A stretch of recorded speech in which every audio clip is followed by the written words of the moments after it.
just me, and today Sarah's unfortunately got to take care of her little baby.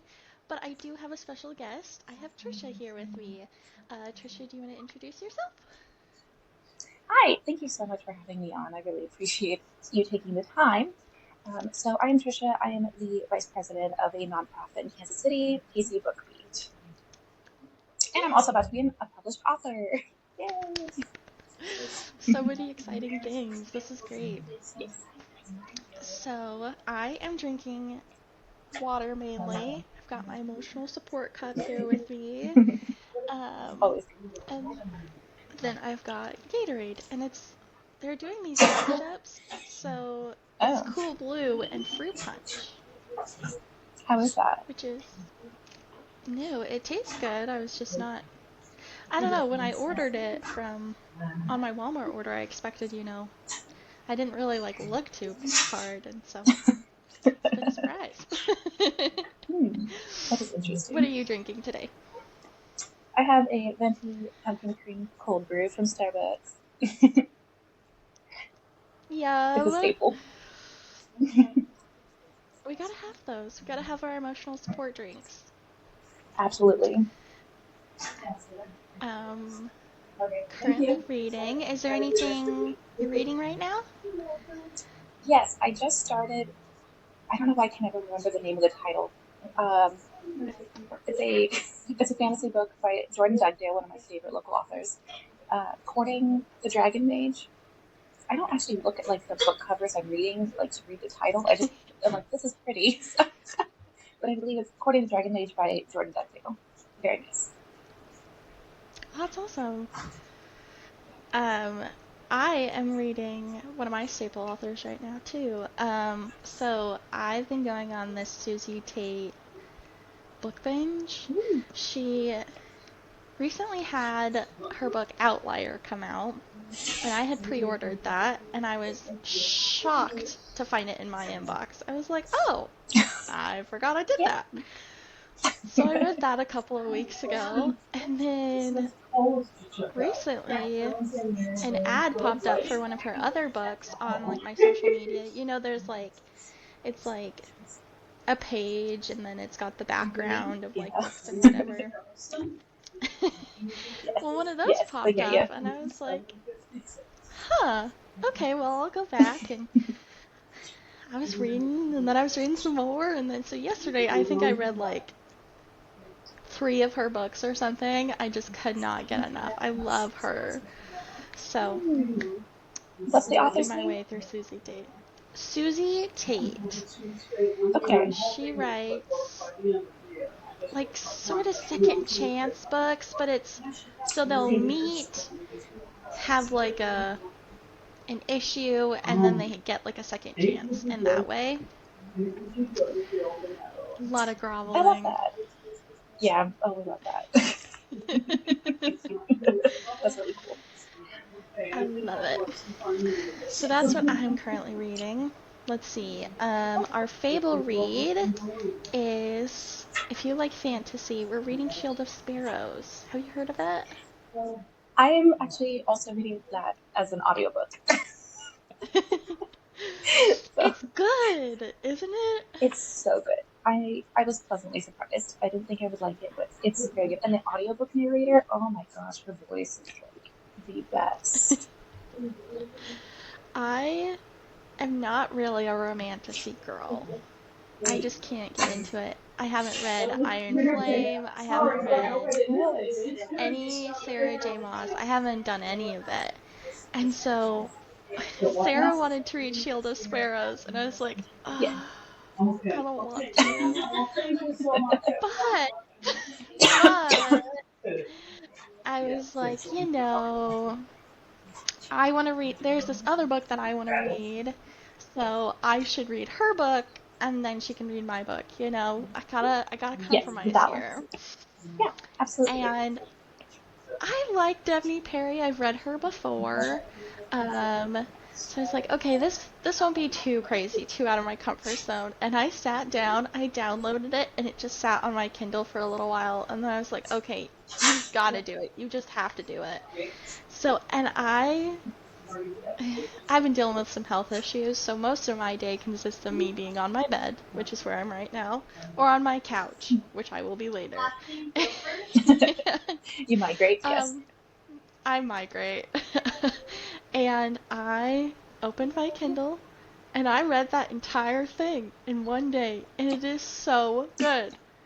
I did not expect that. I did not expect to just like sit there and just keep going.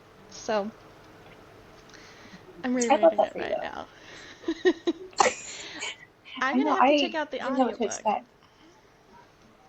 Perfect. So I really appreciate the audiobook because they have a female narrator to do all the female voices and then a male narrator to do all the male voices. So it's not as awkward.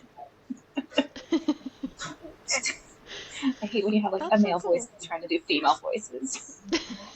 Yeah. It's like, oh, that's weird.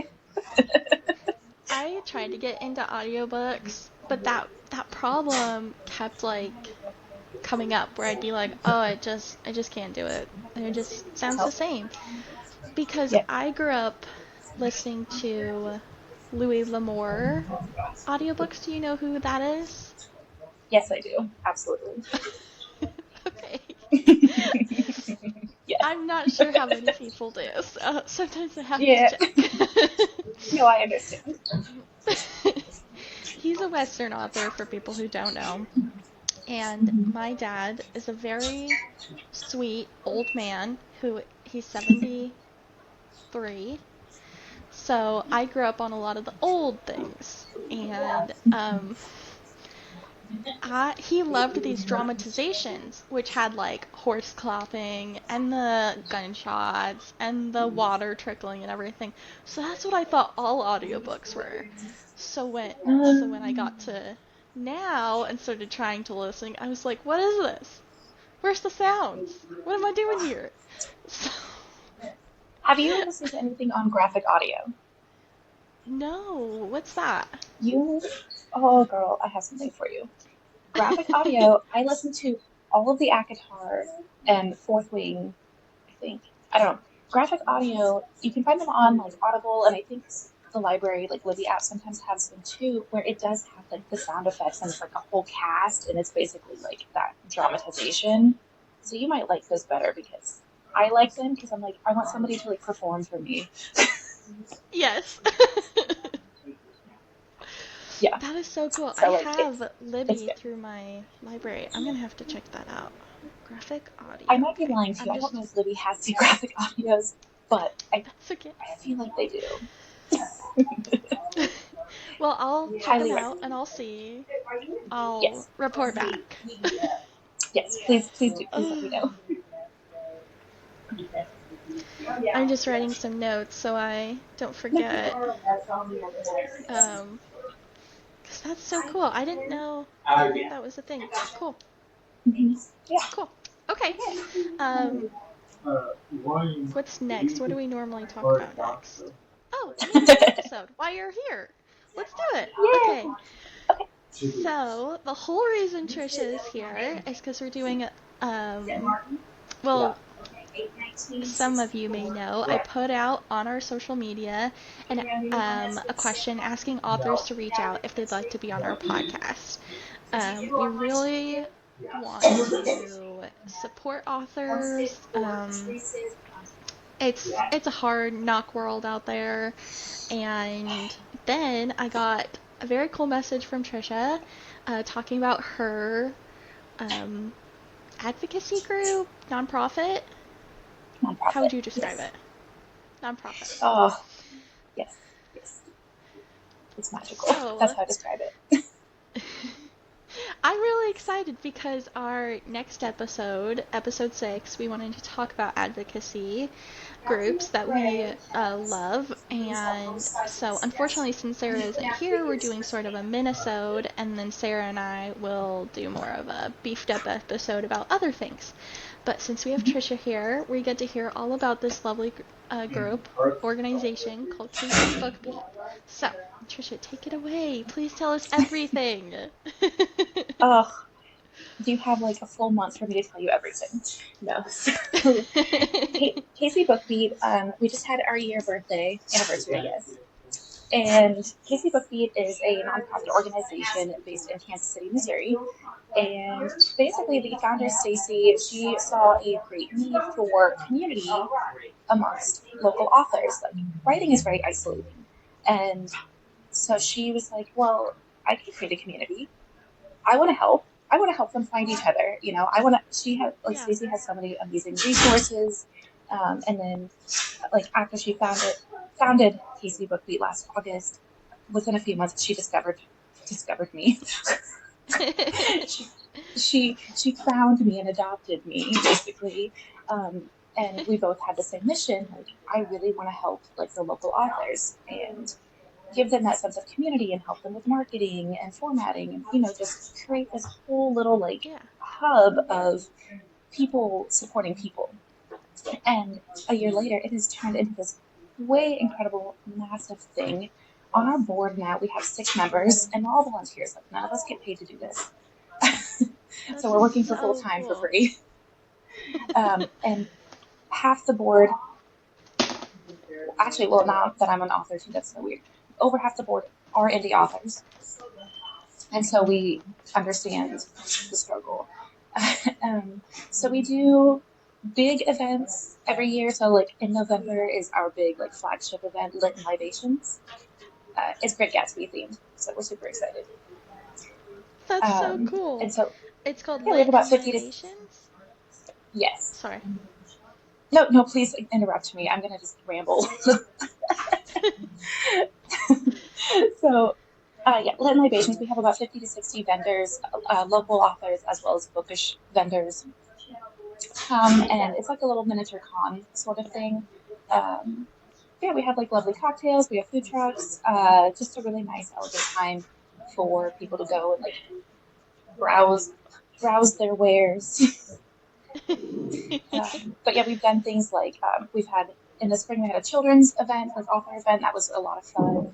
We did KC Nerd Fest because the founder and I are both big nerdy people, like Star Wars, comic books, that kind of thing.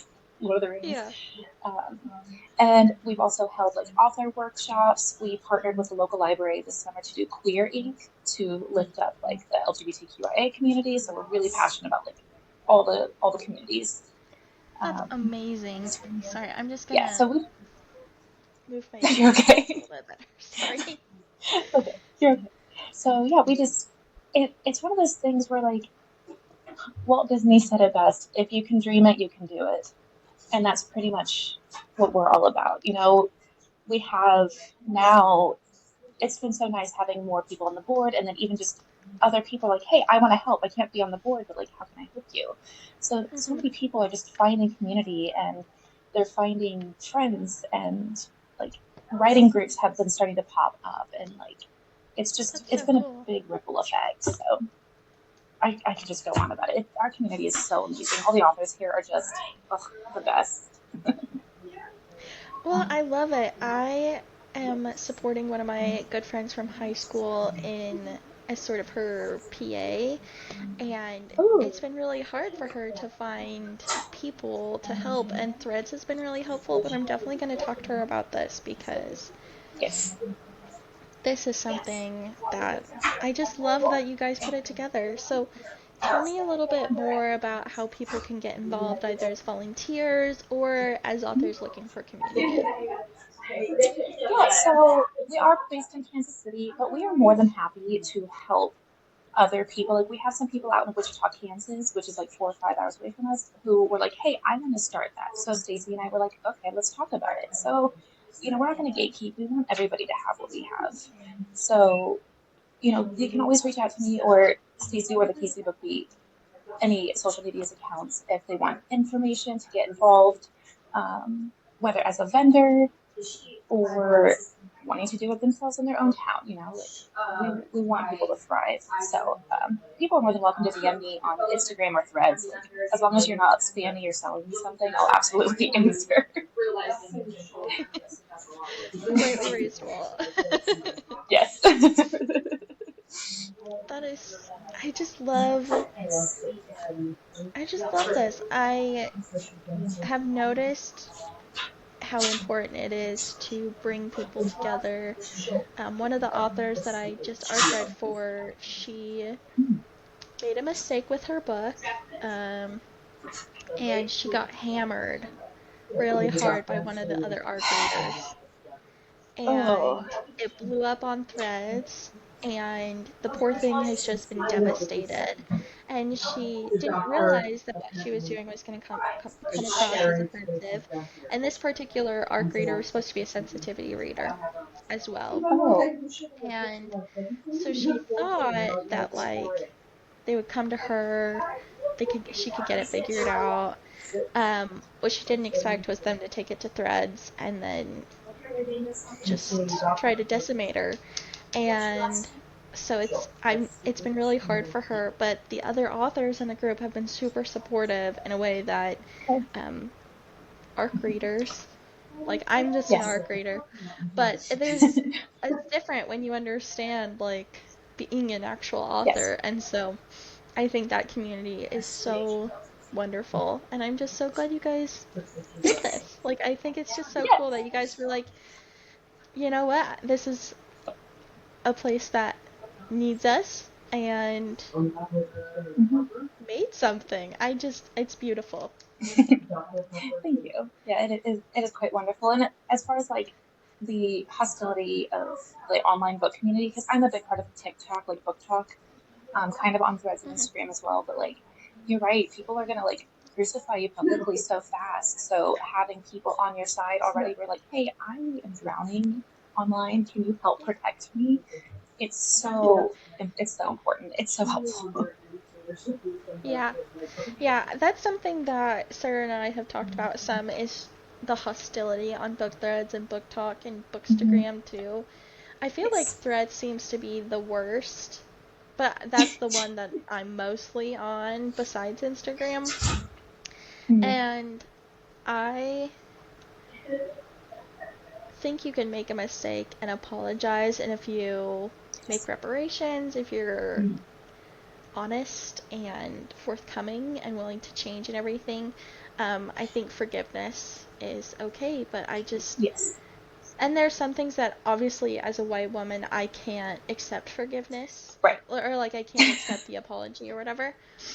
But it's just so sad to see young authors, especially I guess like fledgling authors is a better way to put it. Mhm. Fledgling authors um, come into the space and see it and get scared, and then they don't publish. And it's just really hard to see how Well, yeah. If I hostile didn't have people can KC be. BookBeat, if I didn't Go have ahead. KC BookBeat, so I started writing my book 2 years ago. Dropped off of it for like a year because I'm like, I don't know what the hell I'm doing. And then within KC BookBeat, I just got so inspired by everybody like showing up for themselves, and then there's several authors that have been like basically holding my hand through the whole like formatting and publishing process, and I'm like, please help me, I don't know what I'm doing. But you know, it's nice too because having that local community here, there is also that checks and balances. Because I had 5 beta readers, and I'm about to send out my ARC reads this week. But I had 5 beta readers, and one or two of them was like, "Hey, you can't say this in your book." Like as a white woman, I'm like, "Oh, okay, thank you." Like, Yeah. but having that checks and Yeah. balances to help protect me and my brand, and then also to make sure I'm taking care of the outward community is so important. And so like your friend getting like obliterated, like it should have never went public. Yeah. That's the thing that I think is so interesting is that young or fledgling authors, they work so hard because they're so excited. I mean, Yes. established authors work so hard as well because you have to Right. promote yourself all the time, and then to see somebody Yes. you trust instead of come to you and be like, hey, this is a problem, maybe Mm-hmm. do so, but then still go online and do it. It breaks down that trust, and it makes it so much harder for authors and readers to come together and to Right. continue building a positive environment. Yeah.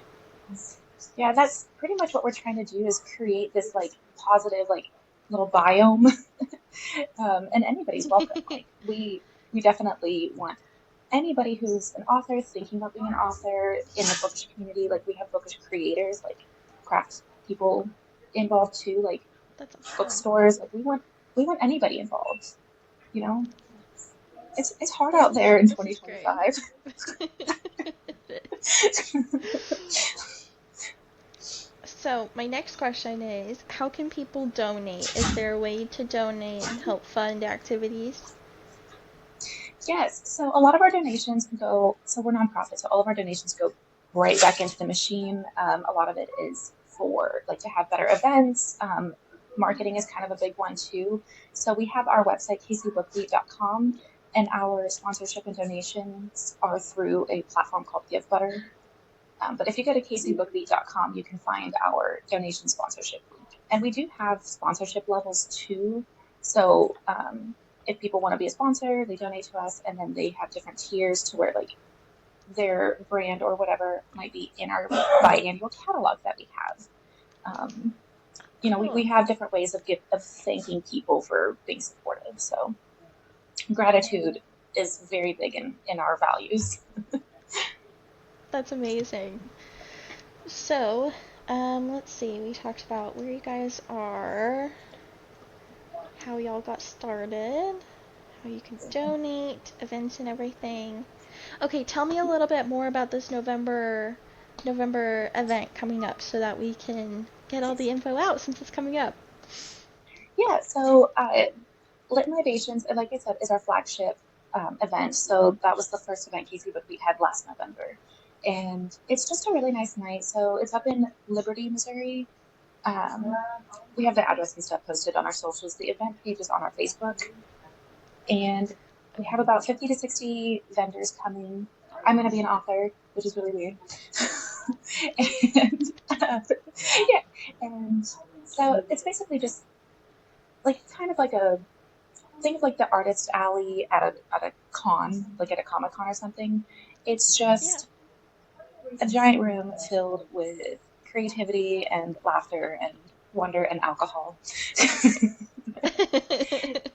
But yeah, so it is. And It you is. said It's it's a Great Great Gatsby Gatsby theme. themed? Yes, Great. super excited. So we're all gonna be dressed like to the nines. What date is it? November what? 8th or 9th. It's on my calendar. I'm sorry, I put It's you on that the Saturday. spot. It is. It's that Saturday. Is that the 8th? I can't Hold think. on, But yeah, November it's 8th. is I've it got Saturday? my, yeah, Oh, beautiful. planner. You'd think I'd have it like drilled into my brain by now. Yes, November 8th in Liberty, Missouri, and it's in the evening. There will be a VIP. There'll be a VIP tickets, which you get like extra perks and like food and whatnot.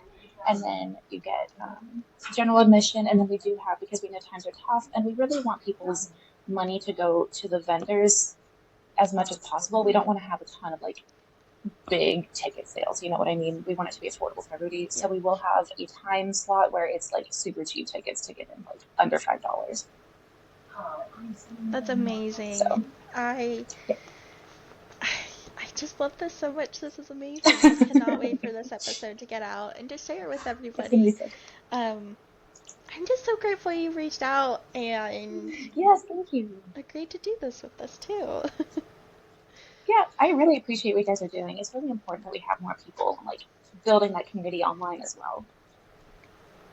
Yeah, Sarah put out a similar thing that I did on Threads where she was like, "Hey, I want to do a podcast about books." And I saw it and I was like, "She's never gonna pick me." Because I bet she's gonna get like 1,000 people. And then she Yeah. reached out and we started talking and we realized how much we enjoyed each other's company. We're very, very similar people. And we realized that we just want to do this for fun. We want to do this for fun. We want to support our favorite creators. We just want to make a space where people can talk and kind of have like we call it girl chat, but really it's people chat. Yes. Just best friends hanging out, talking about their favorite things, and so I just love this. I just love this world. I love the positive things that we can create together. I love that so much. I'm so glad that you guys connected. Me too. She's like the older sister that like Oh, I've always wanted. I have several older siblings, older sisters and brothers and mm-hmm. siblings, and it's just cool because she's only 2 years older than me, and the rest of my siblings are between 5 and 25 years older than me. So it's cool It to makes a have difference. somebody that's like just like really close in age. So Yes, it's really fun. absolutely. All right, well, this is the point in the episode. Unless you have anything else you want to share about KC BookBeat. No, well, we would go on for about a month if I did. Well, we can always update later. You can come back on That's again and true. talk to us more about Absolutely. it. Absolutely. This is the point in the episode where we talk about any projects we're working on. So right now, for example, my dad commissioned me to make this embroidery project for some family members. I'm very excited.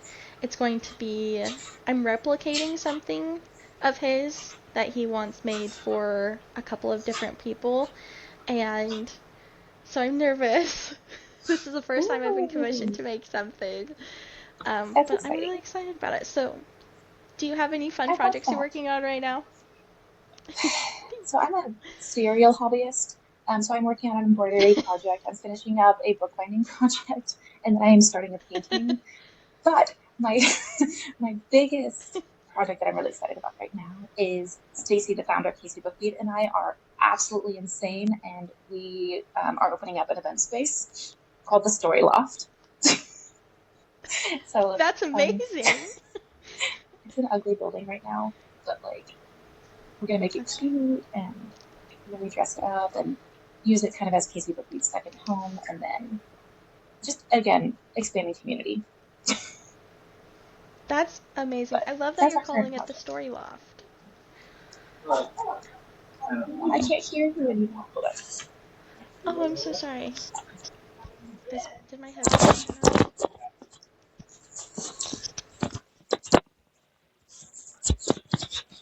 Can you talk? Yeah. Hi. Can you hear me? Yes, I think my headphone died. Oh, okay. No stress. Okay, Um, that's I okay. I've had problems with these are my husband's headphones. He games, and Yes. I do not use these headphones except for the podcast.